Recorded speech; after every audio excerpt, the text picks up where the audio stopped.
Nobody saw this coming. Not the analysts, not the coaches, not even the players themselves, and when the draw was revealed, the tennis world didn't just react, it stopped. Completely stopped. Because what appeared on that screen wasn't just a first-round matchup. It was a collision so perfectly, almost cruelly timed that it felt less like a random draw and more like something that was written. And the deeper you go into this story, the more you'll realize that what's about to happen on that grass court in Berlin might be one of the most important matches of this entire season, not just for the two women playing it, but for the future of the sport itself. Stay with me, because this goes much deeper than a tennis match. Let's go back to the moment the draw dropped. Social media didn't gradually react, it erupted. Players, coaches, journalists, and fans all converging on the same disbelief at the same time, because the algorithm of fate had just handed us something genuinely extraordinary. In the very first round of the Berlin Open, Alexandra Eala, a 21-year-old from the Philippines who just weeks ago most casual fans couldn't name, was drawn directly against Donna Vekic, one of the most dangerous grass court players alive, a woman who at that very moment was not watching the draw from a hotel room. She was still on court in London, fighting her way through the HSBC Queen's Club Championships final. Think about that. While one player is preparing to compete in Berlin, the other is still competing somewhere else entirely. The logistics alone are enough to make your head spin. But the logistics are the least interesting part of this story. To understand why this draw sent shockwaves through the entire tennis world, you need to understand what Alexandra Eala has just done, because if you've only been half paying attention to the grass court swing, you've already missed one of the most quietly remarkable runs in recent memory. A few weeks ago, Eala arrived in Birmingham as a name on a list. A talented name, a promising name, the kind of name that gets mentioned in ones-to-watch articles that nobody reads until the player is already famous. She was known primarily for her junior career, for being a former junior Grand Slam champion, for carrying the weight of an entire nation's tennis hopes on her shoulders since she was barely a teenager. She was known as a prodigy, which in professional tennis is often another word for hasn't delivered yet. And then Birmingham happened. What she did there wasn't just impressive. It was a complete rewriting of expectations. Grass is brutal for young players.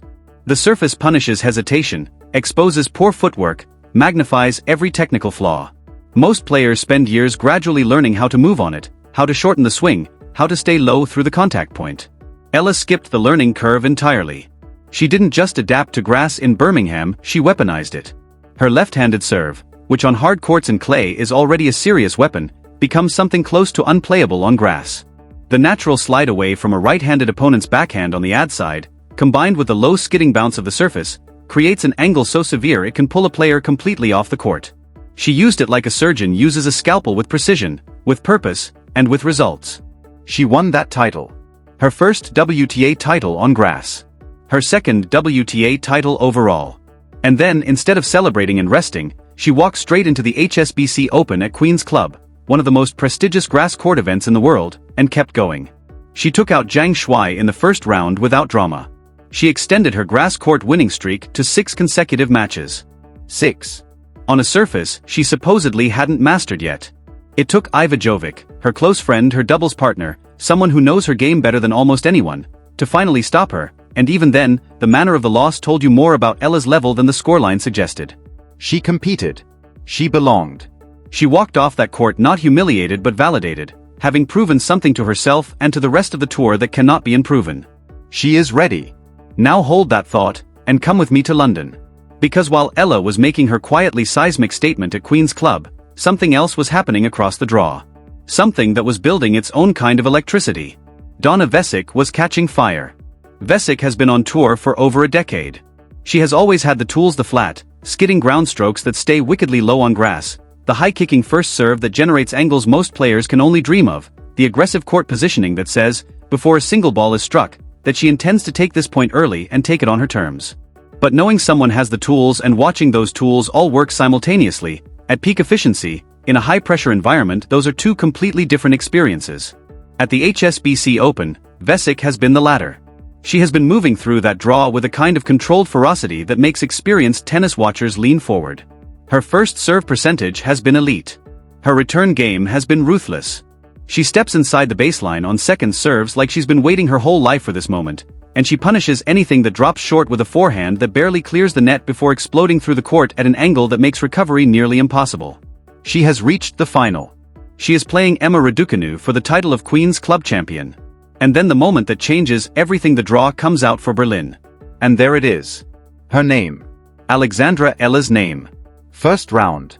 And the internet collectively holds its breath. Because here is the thing that nobody can quite wrap their head around. Vekic is going to play a grand final on Sunday. Then she will board a plane to Germany. Then she will walk onto a grass court in Berlin possibly as early as Monday and face a 21-year-old who has been resting, preparing, and thinking of almost nothing else for days. The scheduling of professional tennis has always been ruthless. The tour does not wait for anyone. It does not accommodate feelings or fatigue or the basic physical needs of the human body. Players sign up knowing this.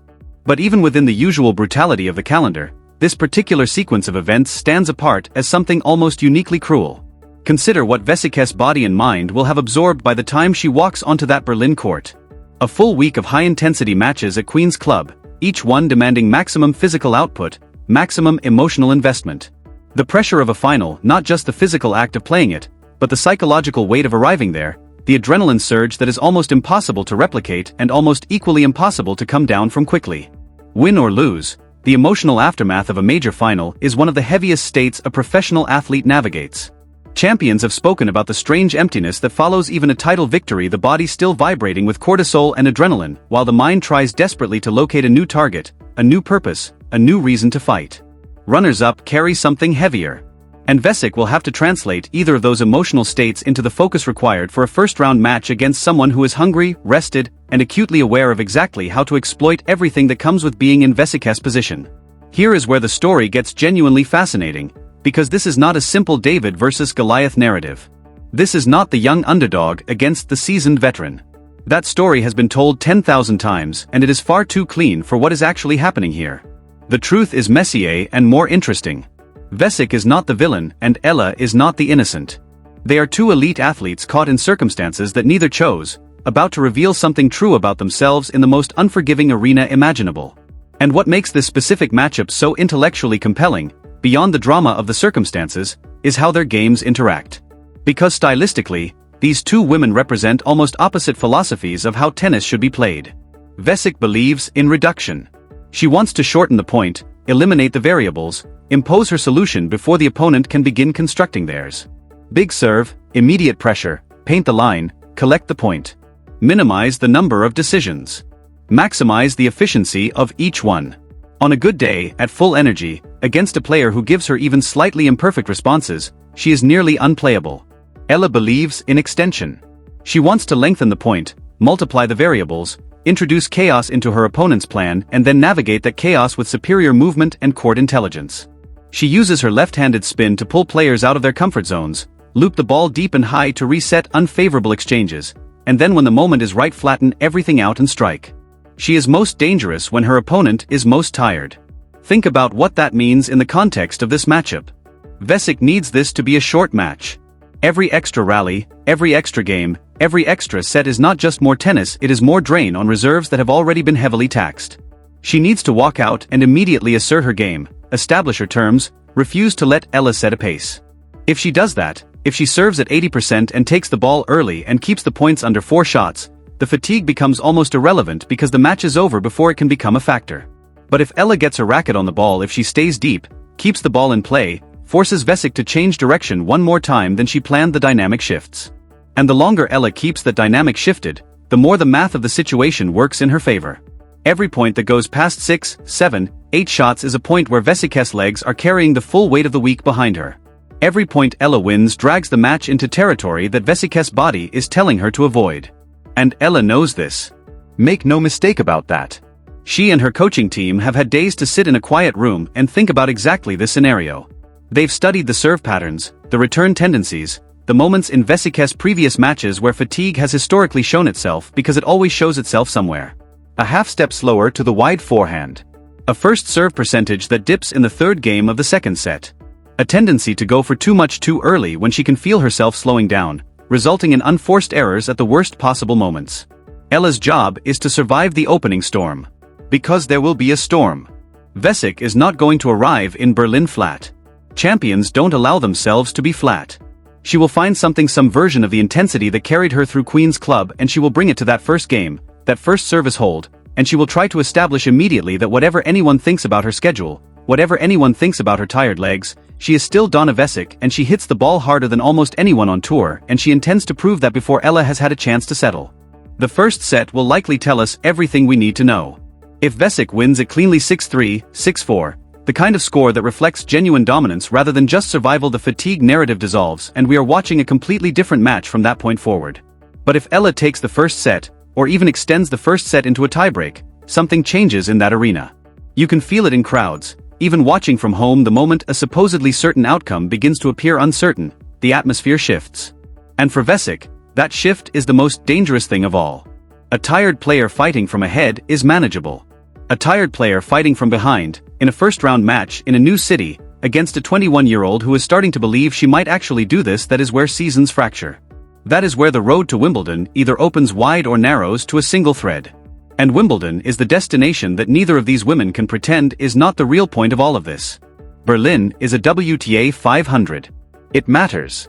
The ranking points matter, the prize money matters, the match practice matters. But the grass court swing only has one true summit, and both Eala and Vekic are here not just in Berlin but in this entire stretch of weeks because of what stands at the end of it. For Eala, a win in Berlin would be transformative. Not because she needs external validation, her Birmingham title already settled that question, but because defeating Vekic, specifically Vekic at this moment, would shift how the entire tour sees her. It would stop the conversation being about potential and start it being about presence. It would tell every player in the Wimbledon draw that the unseeded girl from the Philippines is not a favorable early round matchup. She is a problem. And problems, at Grand Slams, compound. For Vekic, this is about something even more complex than rankings or seedings. This is about proving to herself that what she built at Queen's Club was not a one-week performance that will dissolve under pressure, but something real and sustainable, something she can carry into the most important 2 weeks of the grass court season without it falling apart at the first sign of adversity. Losing in Berlin to a fresh, fired-up Eala would not end her Wimbledon ambitions.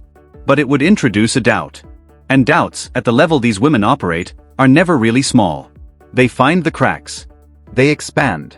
They show up in the second set of a third-round match when you can least afford them. When those two players walk onto the grass in Berlin, they will bring with them everything we've talked about: the momentum and the fatigue, the hunger and the experience, the left-handed spin and the flat skidding power, and they will compress it all into something that might last 2 hours or might last 4, but will not, cannot, feel like anything other than a match that matters enormously. Every point will carry weight. Every game will tell a story. And at the end of it, one of them will walk off that court fundamentally changed. That's what this moment is. Not a tennis match. A threshold. And here's what I keep coming back to, the thought that refuses to leave once it arrives: Alexandra Eala was not supposed to be here yet. Not at this level, not this consistently, not this confidently. The timeline everyone had for her was longer. The progression was supposed to be gradual. She was supposed to spend another year or two accumulating experience, losing important matches to important players, learning slowly what it takes to compete at the very top. She skipped the script. And Donna Vekic, one of the most dangerous grass court players of her generation, battle-worn and glorious after one of the finest weeks of her career, is about to find out exactly how far off that original script we now are. This is the match. This is the moment. The draw has been made. The stage is set. The only question left, the one that will be answered on the immaculate lawns of Berlin, under the grey European sky, with everything on the line, is which version of this story gets written. The one where experience and power reassert themselves, where Vekic uses every last reserve to send a message to Wimbledon. Or the one where a 21-year-old Filipina, carrying a nation's hope and her own newly discovered belief, walks off that court having beaten one of the best to ever play the game on this surface, and announces to everyone watching that the future is not waiting anymore. It's already here.